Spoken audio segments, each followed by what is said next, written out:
बिल्कुल तो डिसअपॉइंटमेंट। अच्छा, मैं अब ये है कि पाकिस्तान और भारत का मैच उसके है, बाद फिर टॉस आने वाला है, हमें फिर ब्रेक पर जाना होगा। मैं साकिब का जरा कमेंट लेना चाह रही हूँ। साकिब, जो प्रिपरेशंस की गई, जिस तरह से हमने देखा, बहुत ज़्यादा दौड़ें भी लगवाई, फिटनेस टेस्ट हुए, फिटनेस लेवल बढ़ाने के लिए कोशिशें की गई। फिर हमने देखा कि T20 वर्ल्ड कप से पहले 14 मैचेस खेले पाकिस्तान में से सिर्फ 5 जीते। तो प्रॉब्लम तो नज़र आ रही थी। आपको प्रॉब्लम नज़र क्या आ रही है इस वक्त टीम में?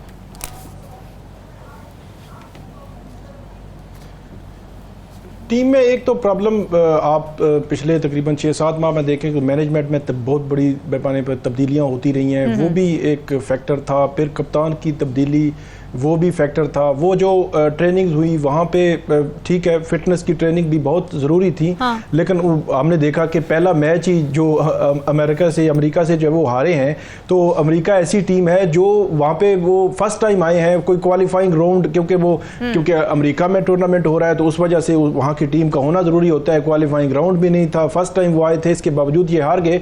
तो वो एक अब आज पाक भारत जो टॉकरा है, इसमें एक तो वो एक नफसियाती प्रेशर खिलाड़ियों पे होगा। फिर ये भी बताते हैं जरा कि पिछले मैच हारने के बाद जो है वो एक तो प्रेशर, पब्लिक का प्रेशर भी था, वहां उन्होंने प्रेशर लिया भी, काफी परेशान थे जो खिलाड़ी थे। अब देखना ये है, ट्रोलिंग तो डेफिनेटली आजम खान पे बहुत जो वीडियो जो है वो बनी है, लेकिन बहरहाल अब मेरा ये ख्याल है कि उस मैच को ज़हन से निकाल के फ्रेश होके जो है वो पूरी ताकत के साथ आज जो है वो खेलना चाहिए टीम को, और टीम बन के जो है वो खेलें। तो कोई बात नहीं है कि वो जो है वो क्योंकि पाकिस्तान में अगर माजी में भी देखा जाए, छोटी टीमों से हारते रहे हैं, फिर बड़ी टीमों से जीतते भी रहे हैं, वापस टूर्नामेंट में भी आते रहे हैं, कोई इससे जो है फर्क नहीं पड़ता।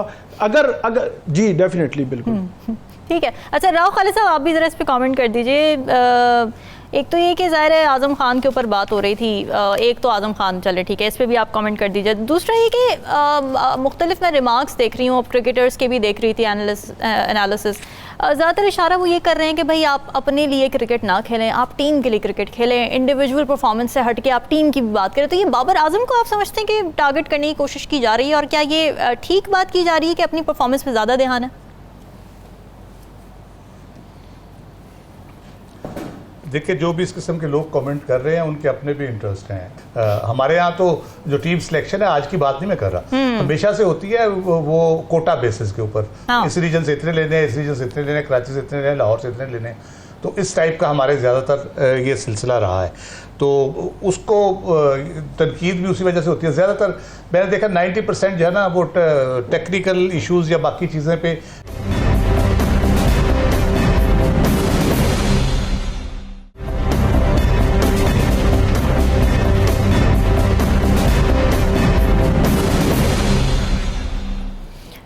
वेलकम बैक जी। शायकीन क्रिकेट के लिए अच्छी खबर यह है कि बारिश रुक गई है और टॉस हो चुका है, और पाकिस्तान ये टॉस जीत चुका है और जीतकर बॉलिंग का फैसला कर चुका है। राव खालिद साहब, यही कहा जा रहा था कि अगर पाकिस्तान टॉस जीत गया तो उसको बॉलिंग की तरफ जाना चाहिए, क्योंकि यूएसए की जो पिचेस हैं वो बॉलिंग को बहुत ज़्यादा सपोर्ट कर रही हैं। अब ज़ाहिर है पेसर अटैक हमारा बड़ा ज़बरदस्त है, लेकिन पिछला मैच जो हो गया वो हो गया, भूल जाएं उसे अब।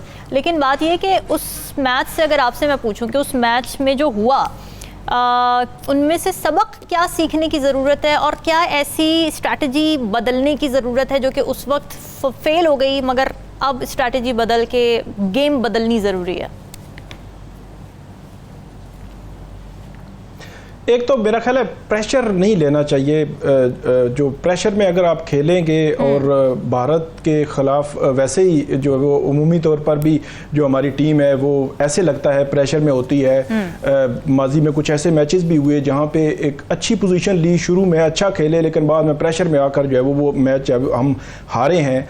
अब पहले बॉलिंग में जा रहे हैं हम, तो जो बॉलर्स हैं उनको शुरू के ओवर्स में ही कोई ऐसा जादू जो है वो चलाना पड़ेगा ताकि शुरू में ही कोई ऐसी अटैकिंग पोजीशन लें, विकेट्स जो है वो शुरू 1-2 ओवर्स में ही अगर लेंगे तो उसका फायदा भी होगा। और फिर जो बारिश की कंडीशन है कि वहाँ पे बादल अभी भी मौजूद हैं, बॉलर्स की जिस तरह की कारकर्दगी थी, ठीक है, रन रोके तभी ड्रॉ हुआ और फिर हम गए सुपर ओवर तक, मगर जिस तरह से हमने देखा कि हारिस रऊफ को आखिरी ओवर दिया, डेथ ओवर स्पेशलिस्ट उनको समझा जाता है, मगर वो नहीं उस तरह कामयाब हो सके, बल्कि उन्होंने रन्स दे दिए थे, जिसके बाद ड्रॉ हो गया मैच। फिर सुपर ओवर में चले जाएं तो मोहम्मद आमिर को भेजा गया कि जी एक्सपीरियंस है, बहुत अच्छा ज़बरदस्त हमारा खिलाड़ी है, लेकिन आमिर साहब ने क्या किया, एक्स्ट्रा रन इतने ज़्यादा दे दिए। तो अभी इस वक्त आपको क्या लगता है कि मोस्ट ट्रस्टिंग बॉलर किस पर हम डिपेंड कर सकते हैं, इस वक्त किस पर ट्रस्ट कर सकते हैं?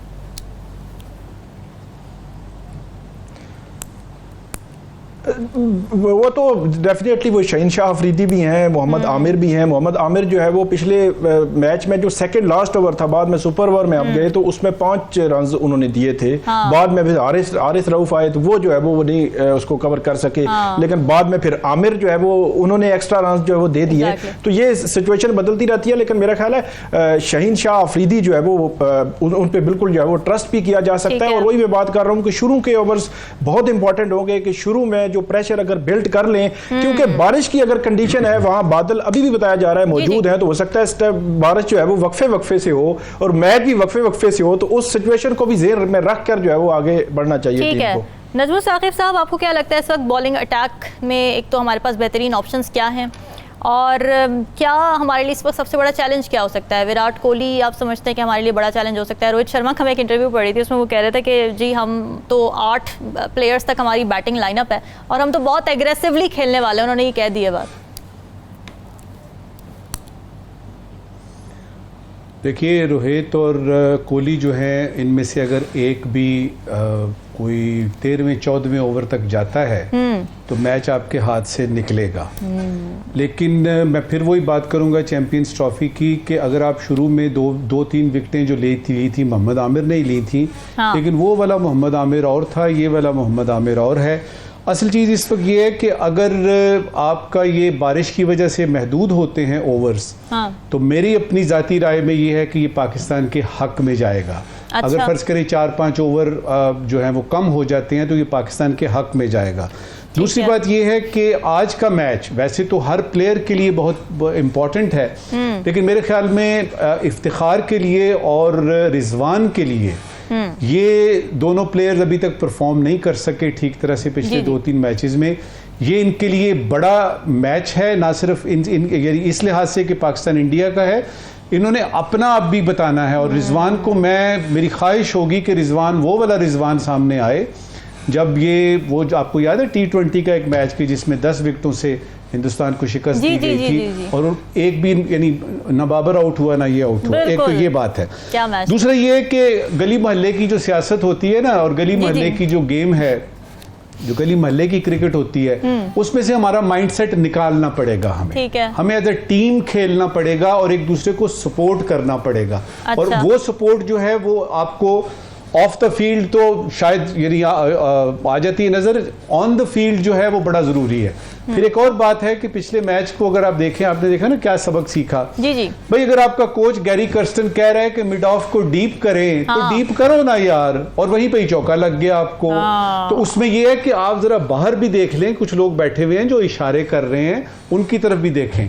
बाबर आजम के लिए ये इम्तिहान इसलिए है कि उनसे एक शिकायत है या उन पे एक इल्ज़ाम है कि उनके होते हुए कोई बड़ा टूर्नामेंट उन्होंने नहीं जीता, कोई बड़ी उन्होंने कामयाबी हासिल नहीं की। इंडिविजुअली तो वो विराट कोहली और वो जो है वो बराबर जा रहे हैं T20 में, लेकिन पाकिस्तान को एक बड़ा मैच जो है वो जितवाना या बड़ा कोई टूर्नामेंट, जिस तरह मसलन सरफराज ने आपको चैंपियन ट्रॉफी जो है वो जितवाई, यूनुस खान ने आपको जो है वो T20 वर्ल्ड कप जितवाया, खान ने आपको जो है वो 92 का जो है वो यानी वनडे का जो वर्ल्ड कप जिलाया। तो रिजवान ने क्या किया अभी तक? अब ये है कि ये सारे अगर फैक्टर्स मैं देखूं तो सिर्फ एक चीज की ख्वाहिश करूंगा, बैटिंग आपकी जैसी भी है, बॉलिंग आपकी जैसी भी है, खुदा के लिए कैच ना छोड़िएगा कोई। खुदा के लिए अगर आपको स्लिप की तरफ कैच आता है तो जरा छलांग लगाइए, और यदि बाउंड्री पे आप यानी गेंद रोकते हैं तो जरा उसको करें।